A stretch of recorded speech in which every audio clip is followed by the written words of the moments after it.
Hi friends, host Eric here, host Talking with Famous People, and on this Christmas Day I've got a very special short video. That's right, Santa's MBTI type. What type is Santa Claus? Well, I think we can say it boils down to one of two possibilities, ENFJ or ESFJ. Let's look at the stacks, let's see how it lines up with Santa.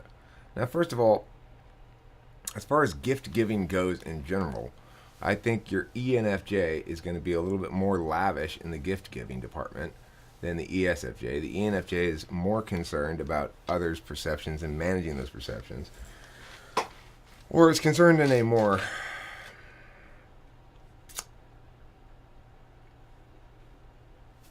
defining way, I guess you could say.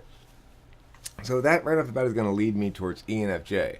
But I was chatting with Susie about this important topic, and she pointed out a couple of significant facts. Number one, the lists. Okay, that tends to be an SI compensation per week TE.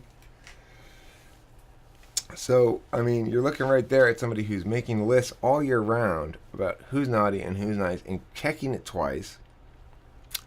He's relying on his SI management of details to keep track of things. He's not delegating effectively in that regard. Does he really need to check the list himself? He's got a whole bunch of elves. Probably not. Alright, so now there's this other issue, though, of the naughty and niceness being a moral test. That if you are not adequately moral, you get no gifts. That would tend to... I would see that as lining up more with ENFJ than ESFJ, because ESFJs are pretty soft, you know. It's like they're softies. But how often does Santa actually distribute coal is the other question. I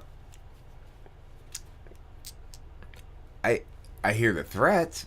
I see it posted in the rules, but I don't see a lot of kids actually walking around with coal after Christmas.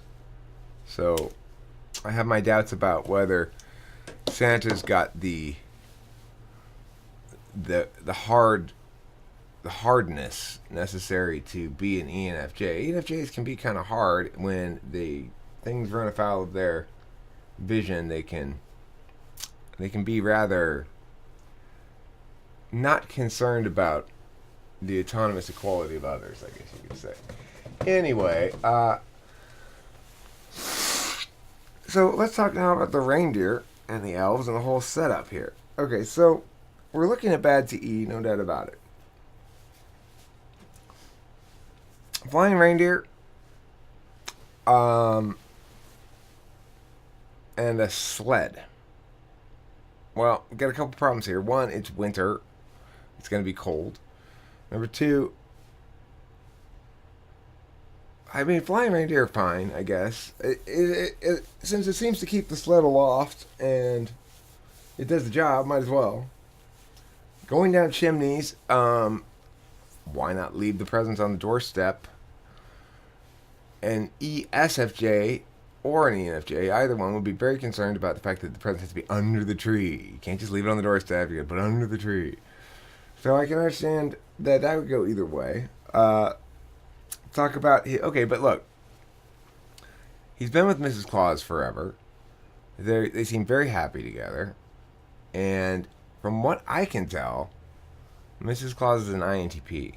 Now, I'm thinking they're duals. Mrs. Claus, you don't really hear the true story of Mrs. Claus. You hear a bunch of spin. There's a bunch of spin from the elf press public relations department. So, yeah, but she's probably an INTP. And that would suggest he's an ESFJ. Note also the portliness. If he were an ENFJ, he'd be more likely to, come hell or high water, gastric bypass surgery, one way or the other, deportlify himself. I think ESFJs ultimately are more comfortable with their own bodies than are ENFJs because of the SI, obviously, is a big component there. Notice what does he like? He likes comfort foods. He likes cookies. He likes milk. He enjoys eggnog on occasion.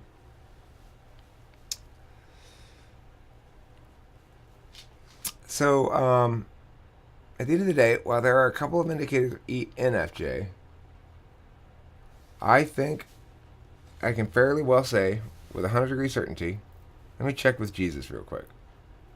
Yo, Jesus, am I right about this? Yeah? Okay, yeah, I am.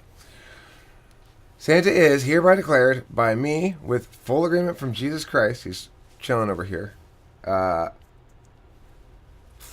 Santa is an ESFJ. You're welcome. Your Christmas miracle has been delivered. You now get to know the true meaning of Santa's MBTI type.